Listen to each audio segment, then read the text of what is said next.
Hello बच्चों, कैसे आप सभी लोग। आशा करता हूँ सभी लोग अच्छे होंगे। आप सभी को सबसे पहले अपने परिवार 1B ऑनलाइन क्लासेस में सभी का स्वागत है बच्चों। देखिए क्लास 12 के एनसीईआरटी बेस्ड केमिस्ट्री का जो आज का टॉपिक है बहुत ही इंपॉर्टेंट टॉपिक है। आपके परीक्षा के यानी आपके एग्जाम के दृष्टिकोण से बहुत ही इंपॉर्टेंट टॉपिक लेकर आया हूँ बच्चों। आज जो टॉपिक है हम पढ़ेंगे, आज के टॉपिक में गैसों की द्रवों में विलयता।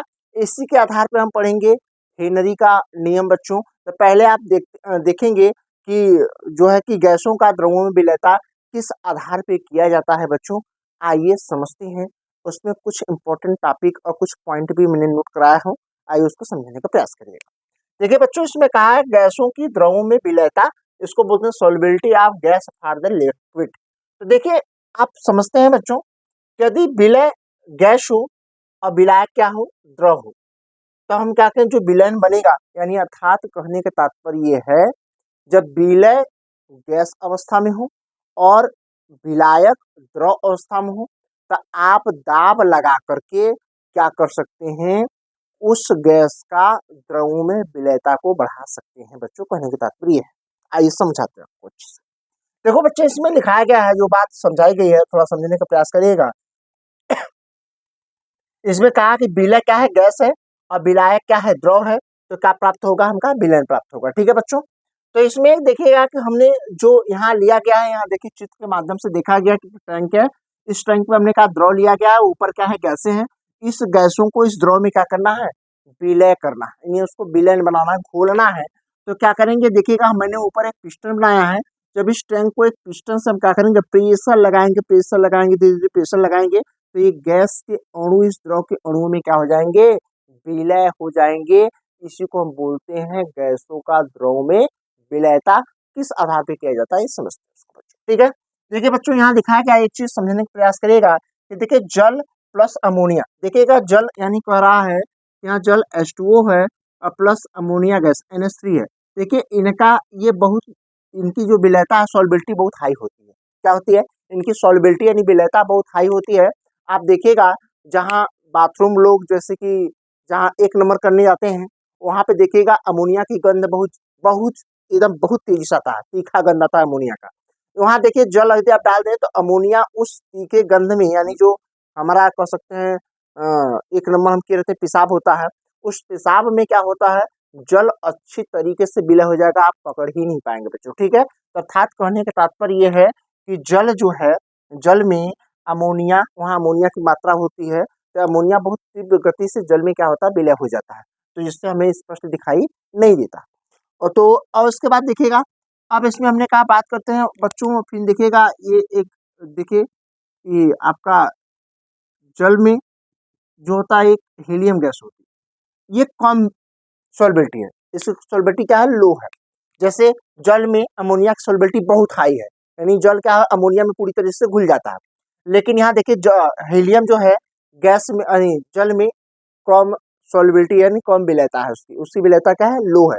रीजन क्या है, अधिक यही रीजन होने के कारण देखिएगा जो गोताखोर होते हैं, जब समुद्रों में अधिक गहराई, देखिए कम गहराई तक जाएंगे बच्चों, अधिक कोई जो है कि गोताखोर यदि समुद्र की कम गहराइयों में जाएगा, तो कम गहराइयों में जाएगा तो वो देखिएगा हीलियम के साथ, देखिए कौन सा गैस लेके जाता है, हीलियम के साथ नाइट्रोजन गैस लेके जाता है। कौन सा गैस ले जाएगा, हीलियम के साथ नाइट्रोजन गैस ले जाएगा। अधिक कम गहराई के लिए ले जाता है तब। अगर ज्यादा गहराई में जाना चाहता है तो हीलियम के साथ वो ऑक्सीजन गैस का ऑक्सीजन लेकर जाएगा। ठीक ना। तो ज्यादा गहराई के लिए क्या करेगा, हीलियम के साथ ऑक्सीजन को लेकर का अंदर जाता है, क्योंकि हीलियम जो है कि कह सकते हैं भैया, हीलियम जो है वो क्या होता है, अंदर जाने पर हीलियम जो है कि जल में इसकी सॉल्युबिलिटी कम है, इसकी विलयता कम है हीलियम गैस की। बात समझ में आ रहा है। हीलियम गैस की विलयता जो है कितने भी गहराई में चले जाएं, वो द्रव में उसकी विलयता क्या है, बहुत कम है। इसके कारण जो होता है, जो गोताखोर होते हैं समुद्रों में अधिक गहराइयों तक जाते हैं, तो देखें किसका, तो हीलियम तथा ऑक्सीजन सिलेंडर का जो है सिलेंडर लेकर जाते हैं, ताकि ये जो हीलियम गैस है वो द्रव में कम विलय होने के कारण जो है आसानी से वो अपना सर्वाइव कर लेते हैं बच्चों। समझ में आ गया। यानी कम गहराई, समुद्र की कम गहराइयों में जाना होता है, हीलियम के साथ नाइट्रोजन गैस का सिलेंडर लेकर जाते हैं। अधिक गहराइयों में जाया जाता है तो हीलियम के साथ ऑक्सीजन सिलेंडर का जो है कि जाते हैं, ताकि हीलियम जो है कम विलय है, इतना चीज याद रखिएगा। आइए चलते हैं, आप इतना चीज समझ में आ गया बच्चों कि जल है वो अमोनिया में बहुत ज्यादा विलय है, जबकि जल जो है हीलियम में कम विलय होता है। यानी गैस जो है हीलियम जो गैस होती है वो जल में कम विलय होती है, रीजन ये होता है कि इसकी सॉल्युबिलिटी कम होती है, इतनी याद रखिएगा। उसके बाद देखिएगा बच्चों, यही चीज हमने बताया हुआ यहाँ पे।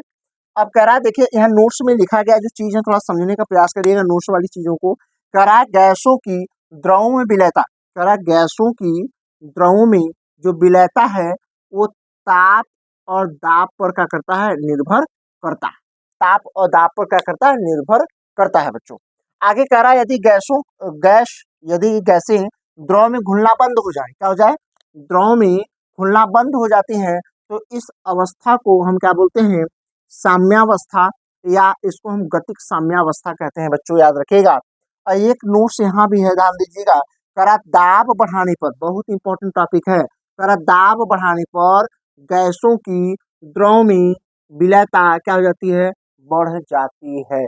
आप किसी द्रव में गैस की विलयता बढ़ाना चाहते हैं तो उसका दाब बढ़ा दीजिए, वह गैसें उस द्रव में क्या हो जाएंगी, विलय हो जाएंगी, सॉल्युबल हो जाएंगी।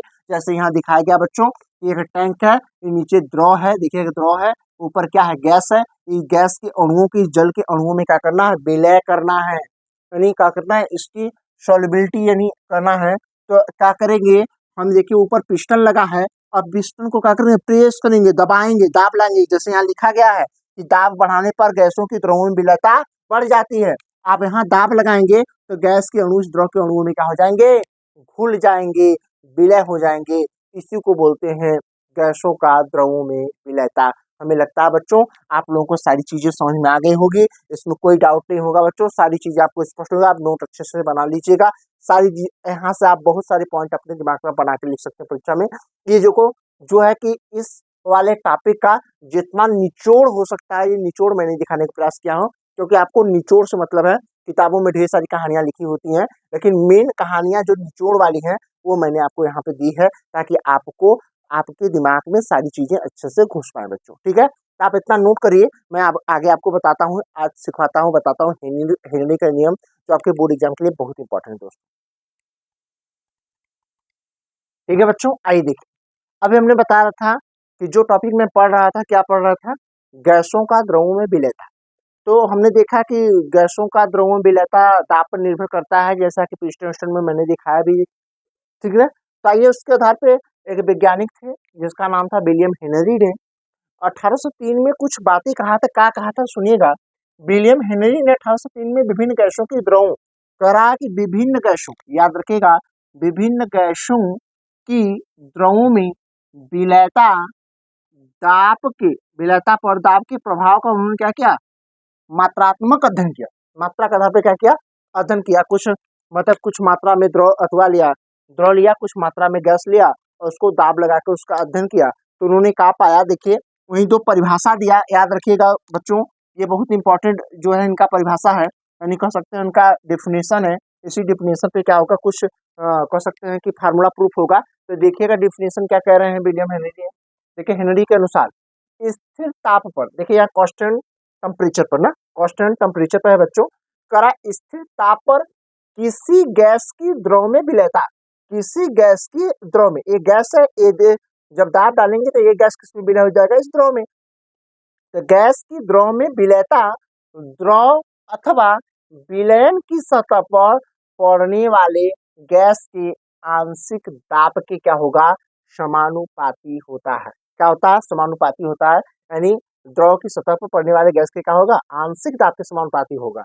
या दूसरे शब्दों में इसका परिभाषा क्या है बच्चों, तो स्थिर ताप पर किसी द्रव के निश्चित आयतन में, एक द्रव का जो भी टैंक होगा, निश्चित आयतन मतलब 1 लीटर 2 लीटर 5 लीटर 50 लीटर जो भी होगा, एक निश्चित आयतन में गैस की विलयता, ठीक ना, यहाँ करा गैस की विलयता गैस के दाब के समानुपाती होती है।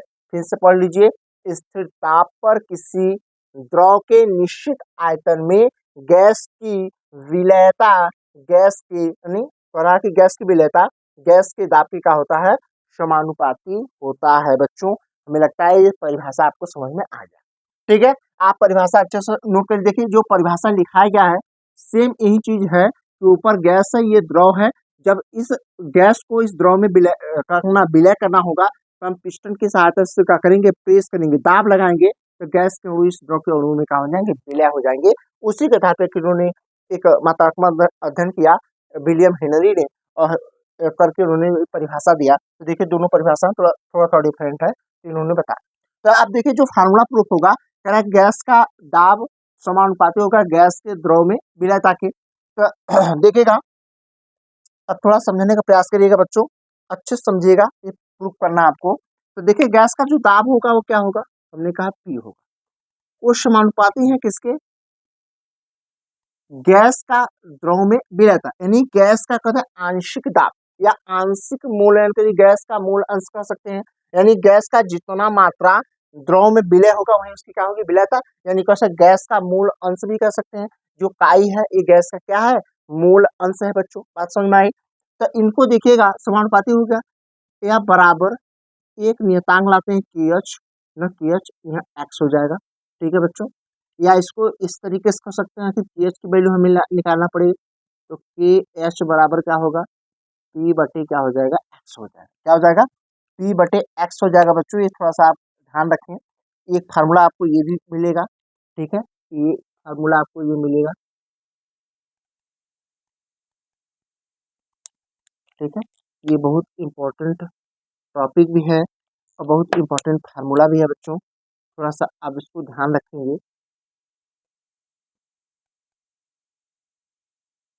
ठीक है बच्चों, ये याद रखिए, ये बहुत इंपॉर्टेंट है। ये आप एक चीज, आपको ये चीज ध्यान रखना है, इतना आप नोट करिए। हमें लगता है इतनी बातें आपको इस पर समझ में आ गई, या इसको इस तरीके से भी आप कर सकते हैं बच्चों। यहाँ देखिएगा एक्स यानी काई है, और यहाँ क्या हो जाएगा, पी बट्टी क्या हो जाएगा, के एच भी आप लिख सकते हैं बच्चों इस तरीके से, ठीक है। अब देखिए इसमें के एच क्या है, पी क्या है, और काई क्या है। देखिए जो एक्स है, आपको मैं बता दूं बच्चों, जो एक्स है इसको हम क्या पढ़ते हैं, काई पढ़ते हैं। क्या पढ़ते हैं, काई। यहाँ से थोड़ा इसके बारे में बता दूं, इसको हम क्या पढ़ते हैं, काई। काई ये क्या है, ये गैस का मूल अंश है ना। उस द्रव में गैस का क्या है, द्रव में गैस का मूल अंश नहीं कह सकते, गैस का मूल अंश कह सकते हैं उसको, गैस का मूल अंश है, गैस का, ठीक है बच्चों, ये क्या है, ये गैस का मूल अंश है, गैस का मूल अंश, या मूल प्रभाज कर सकते हैं, मूल अंश कर सकते हैं, मूल अंश। समझ में आ रहा है, काई क्या है, ये जो एक्सिस तरह है इसको बोलते हैं काई।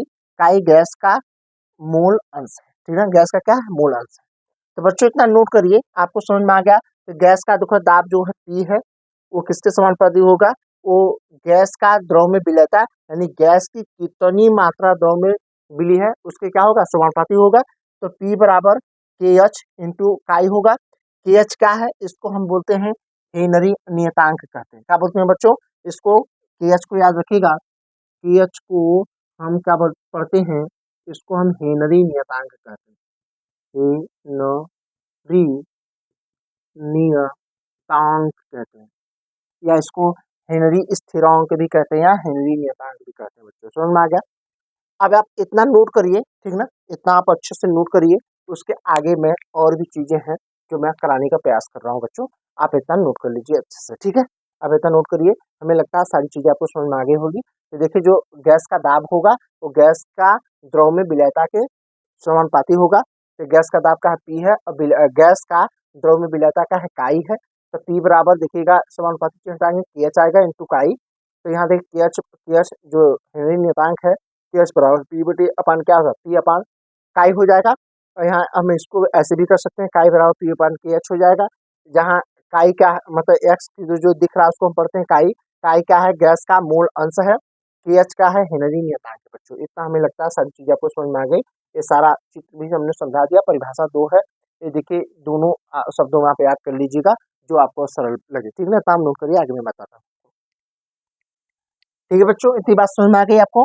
आइए मैं इसको बता दूं कहाँ कौन कौन क्या है, थोड़ा सा आपको समझने में आसानी हो जाएगा बच्चों। देखिएगा, ध्यान दीजिएगा। देखिए इसमें मैं बता दूं कि जहाँ के एच क्या है, के एच, देखो बच्चों इसको के एच को हम हेनरी नियतांक या हेनरी स्थिरांक भी कहते हैं, तो लिखते हैं हेनरी